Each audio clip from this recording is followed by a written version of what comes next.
नमस्कार मित्रों, आपका स्वागत है हमारे चैनल जिज्ञासा पर। दोस्तों, आज हम आपको बताने वाले हैं किसके बारे में। आज हम आपको एक कर्तव्यबाज के बारे में बताने वाले हैं, जो एक कर्तव्य करता है। तो कर्तव्य करते हुए आपने देखा होगा, ये अपने हाथ में एक बड़ी लंबी सी छड़ी या आपको कहना चाहिए डंडा सा एक लिए रहता है।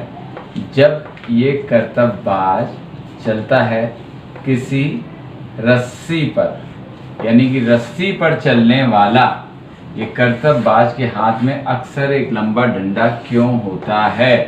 आपको इसका कारण बताने में बड़ा मज़ा आएगा। मैं तो जब बच्चा था, मैंने देखा था एक बार कर्तव्य करते हुए, तो मुझे तो लगा था दोस्तों कि ये इसलिए लिए हुए है, ये अपने काम को और मुश्किल बना रहा है। मुझे जो मेरा व्यक्तिगत अनुभव था, एक बार टीवी पे देखा, उसके बाद तो मुझे लगा कि जैसे जो जगल करते हैं बॉल को, वो अपने साथ कुछ ना कुछ लिए रहता है ना, हर कर्तव्य दिखाने वाला, तो इसने ऐसे कुछ करेगा आगे जाके, ये इसलिए ले रखा है। लेकिन आज जब इस चैनल पे हम आपको तरह तरह की चीज़ें बता रहे हैं, तो आज मैं आपको बताऊंगा कि ये ऐसे क्यों हाथ में लिए रहता है। रस्सी पर चलने वाला या तो अपने हाथ फैलाए रहता है, पर हाथ फैलाए रहने वाले तो खैर कम ही मिलते हैं।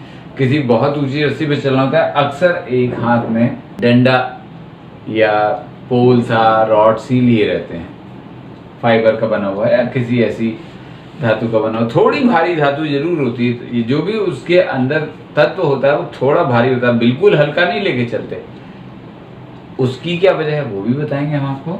ये क्यों लेके चलता है ये हम आपको बताएंगे। दोस्तों, एक चीज होती है जो हर चीज का विरोध करती है, वो होती है घर्षण।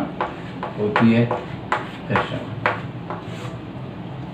घर्षण हर चीज का विरोध करती है। जो चीज चल रही है उसको वो चाहती है उसे रोकना, ये उसे रोकने की प्रवृत्ति होती है। और ये बहुत दोष होता है हमारा, ये हमने अपने एक वीडियो में बताया भी। पर दोस्तों, ऐसे ही एक चीज होती है जो घूमने का भी विरोध करती है कि मत घूमो, मतलब उसके खिलाफ एक बल लग रहा होता है जो उसे घूमने से रोक रहा होता है। उसे कहते हैं त्वरण घूमने का, घूर्णन त्वरण कह लें, या त्वरण घूमने का त्वरण। अंग्रेजी में कहते हैं इनर्शिया ऑफ रोटेशन। हिंदी में मैंने नाम दिया है त्वरण घूमने का।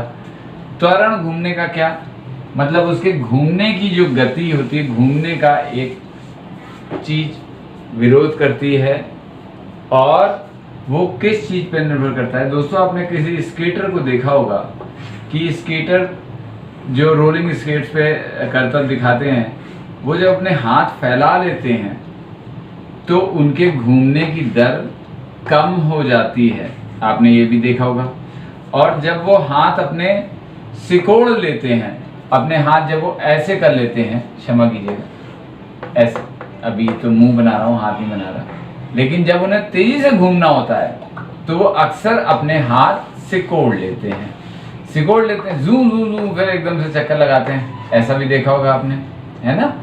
तो दोस्तों, हाथ सिकोड़ने पे उनके घूमने की दर बढ़ कैसे जाती है और हाथ फैलाने पे घट कैसे जाती है, इसकी वजह है वही त्वरण, घूर्णन का त्वरण। उसमें ये होता है कि आपका घूमने की गति इस बात पर निर्भर करेगी कि आपका जो घूमने वाली वस्तु है उसका सारा भार कहाँ पर है। मतलब अगर हाथ मोड़ लेते हैं तो सारा भार कम से कम जगह में आ जाता है, तो घूमने की गति बढ़ जाती है, क्योंकि इनर्शिया रोटेशन का यहाँ पर घट जाता है। मतलब वो इसका विरोध नहीं करता है इतना घूमने का, इसलिए वो तेजी से घूम लेता है।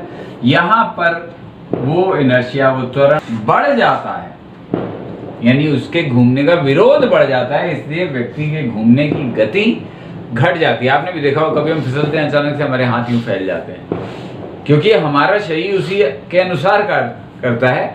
वो अपने क्या करते हैं कि हम अपने उल्टे सीधे या जल्दी तेजी से गिरने की गति को बचा लेते हैं, या गिरेंगे तो उल्टी सीधी तरीके से ना गिरे, चोट लगने की संभावना को हाथ फैला के घटा लेते हैं। चलिए मैं आपको छोटा सा उदाहरण और देता हूँ ताकि आप और अच्छी तरह से समझ जाएं।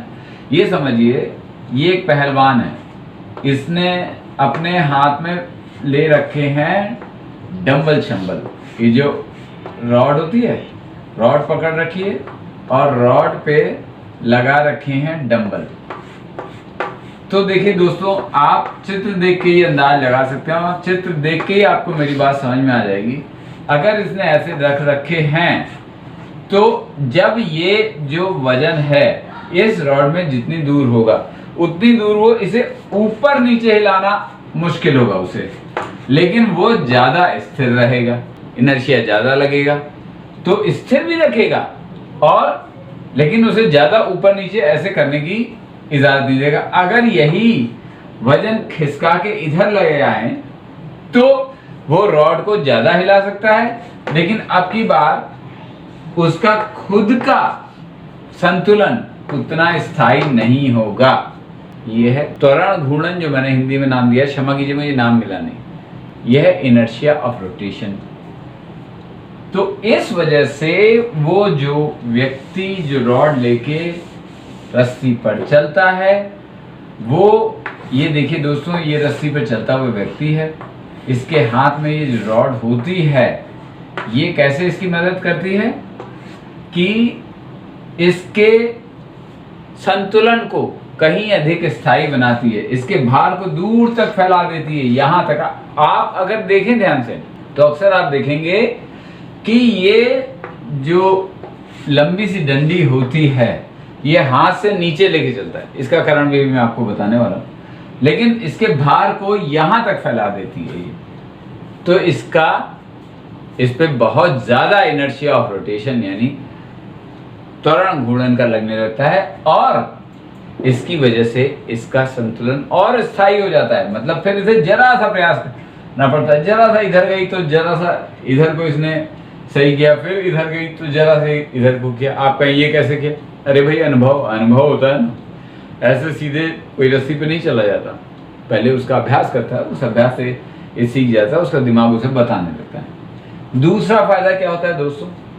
दूसरा फायदा दोस्तों क्या होता है? गुरुत्वाकर्षण केंद्र का। गुरुत्वाकर्षण केंद्र मैं बहुत छोटे से शब्दों में आपको बता दे रहा हूं। किसी भी वस्तु पे एक केंद्र होता है जहां से उसके आधार से अगर वो होकर केंद्र से होने वाली लाइन उसके आधार से अगर होकर नहीं गुजरती तो वस्तु गिर जाती है, कहते हैं उसका संतुलन बिगड़ गया। जैसे ये ब्लॉक रखा है, आप इसे थोड़ा सा टेढ़ा करके छोड़ दें, इसका मान लीजिए इसका गुरुत्वाकर्षण केंद्र यहाँ है, अब थोड़ा सा टेढ़ा करके छोड़ दें, इसके आधार से गुजर रही है रेखा, तो ये गिरेगा नहीं, छोड़ेंगे वापस आ जाएगा। लेकिन अगर आप बहुत ज्यादा टेढ़ा कर दें, इतना टेढ़ा कि ये रेखा इसके गुरुत्वाकर्षण केंद्र से बाहर आ जाए, तो क्या होगा दोस्तों? फिर ये जैसे ही आप छोड़ेंगे ये नीचे को गिर जाएगा और अधिकतर चीजें अपना संतुलन इसी वजह से होती हैं, चाहे वो गुटखा हो, चाहे बोतल हो, चाहे कुछ हो। अगर उसके आधार से होकर वो गुरुत्वाकर्षण केंद्र वाली लाइन नहीं जा रही तो समझ लीजिए कि वो चीज गिर जाएगी। हम खुद भी ऐसे ही गिरते हैं, हमारा भी एक गुरुत्वाकर्षण केंद्र होता है, नाभि के आसपास कहीं होता है। अगर हम बहुत ज्यादा टेढ़े हो जाते हैं, मतलब वो तो हमने मांसपेशियों की शक्ति से खुद को रोके रखते हैं ऐसे टेढ़े होके, लेकिन अगर हम बिल्कुल शरीर को अपने ऊपर छोड़ दें तो जहां हम अपने गुरुत्वाकर्षण केंद्र से यानी अपने सिर को अपनी नाभि की लाइन से बाहर करेंगे, हम गिर जाएंगे। अब यहाँ पर वो डंडा मैंने बताया था नीचे को थोड़ा टेढ़ा होता है, तो दोस्तों लचक की वजह से वो टेढ़ा हो जाता है, लेकिन नीचे होने का फायदा क्या होता है? और अधिकतर हाथ में नीचे को लिए रहते हैं, मतलब इनके नीचे कमर से नीचे ही डंडा रखते हैं ये रस्सी पर चलने वाले। क्यों?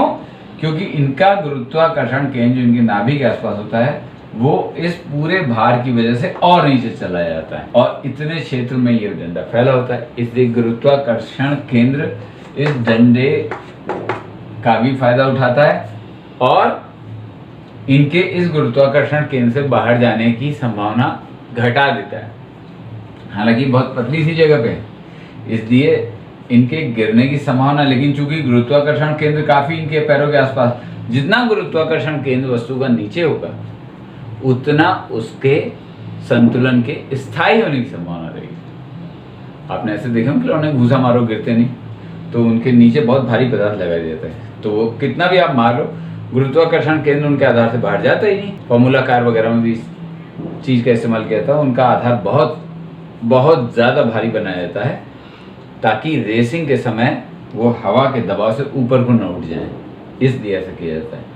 तो यहाँ पर गुरुत्वाकर्षण केंद्र भी नीचे होता है, तो संतुलन स्थायी बन जाता है और इस रस्सी पर चलने वाले को मदद मिलती है। मैंने आपसे कहा कभी डंडा, कभी छाता, कभी अपने दोनों हाथ फैला के चलते हैं। इसीलिए सबके नियम यही होते हैं कि वो ज़्यादा से ज़्यादा संतुलन प्राप्त कर सकें। और रस्सी पे वो कर क्या रहे हैं?